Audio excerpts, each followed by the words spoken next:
Hello, Rama Pupodu. Hope all are in good health, feeling great, wonderful, having a happy and peaceful life.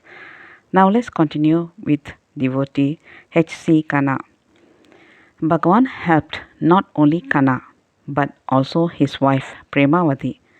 One afternoon, while in the hall, Premavati appealed to Bhagavan in writing, I am not learned in the scriptures, and I find the method of self enquiry too hard. I am a woman with 7 children and a lot of household cares, and it leaves little time for meditation.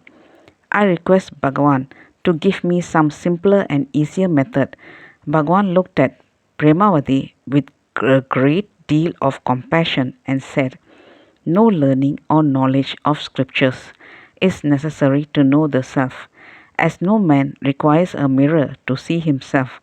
All knowledge is to be given up eventually as not self, nor is household work or taking care of children necessarily an obstacle.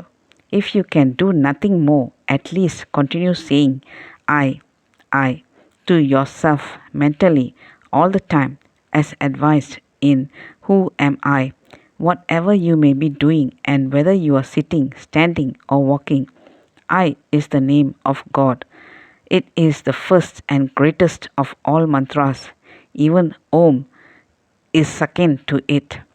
Pitaji was a person of conviction and persistence. Once, while he was having lunch in the dining hall in the presence of Bhagavan, he had a very strong urge that he should carry with him Bhagavan's prasad for all the members of his family. He thought the best way for that would be to carry the leaf on which Bhagavan had eaten food. Some Hindus believe that if one eats the leftovers of what the Guru ate, it will spiritually elevate the soul.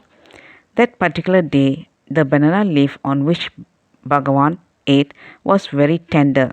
He prayed to Bhagavan in his heart that he should bless him, that there would be no one in the dining hall to watch him steal Bhagavan's empty leaf.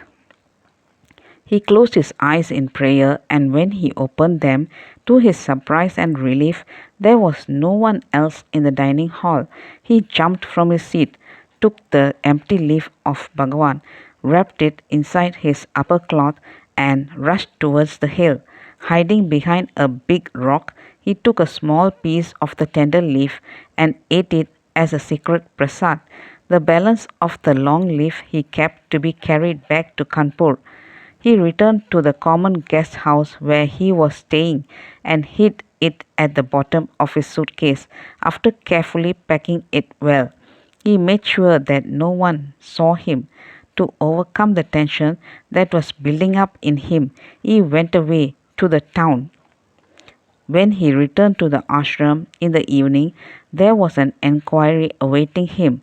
The Sarva Adhikari was informed of the stolen leaf, and he was making extensive enquiries as to who had carried out the forbidden act. The postmaster Raja Iyer, who had served lunch, had already informed Chinnaswamy that it was Khanna who left the dining hall last. Khanna was summoned to the office. He started quarreling in his mind with Bhagavan. Oh Bhagavan, you graciously granted me my prayer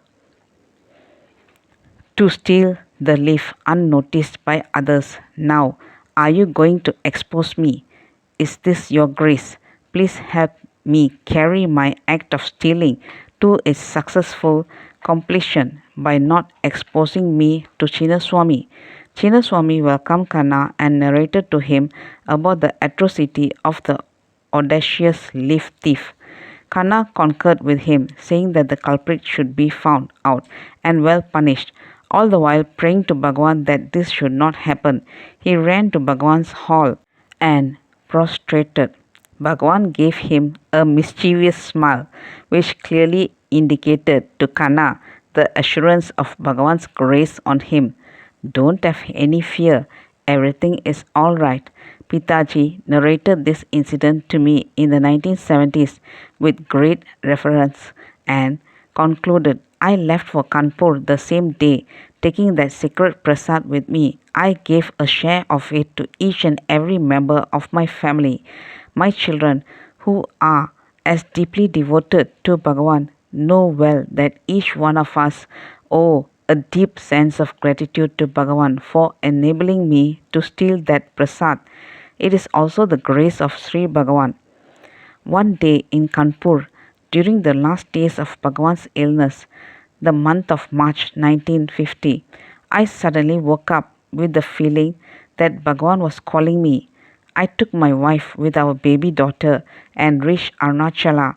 When I stood in front of Bhagavan, he gave me a welcome smile and gave a strange look at his attendant.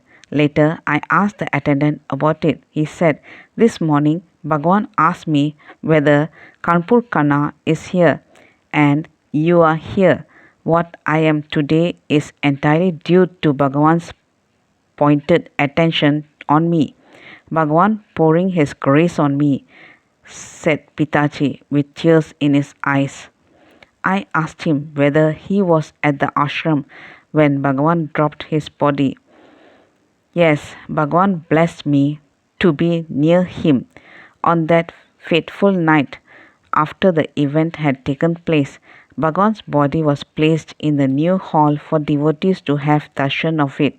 I ran to the town to get a big garland to be put around my master's body.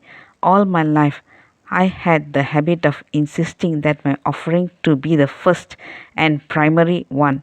In that light, I rushed the garland from town, and under the advice of the attendant, I reverentially placed it at the corner pointed out to me. The attendant assured me that when the next morning garlands were offered, mine would be the first one. When I came to the new hall the next morning, I was shocked. My garland was at the bottom most, over which piles of similar large garlands were heaped. I intently prayed to Bhagavan. Bhagavan, you have always fulfilled my inner prayers to my fullest satisfaction when you glowed lustrously in the body. Now I pray, please fulfill this simple prayer of mine. My garland should be the first to adorn your body. After a pause, he added, at the appropriate time, an attendant carried them all. Lo, what grace! Let's continue in the next chapter. Thank you. Bye bye. Rama Rama Popote.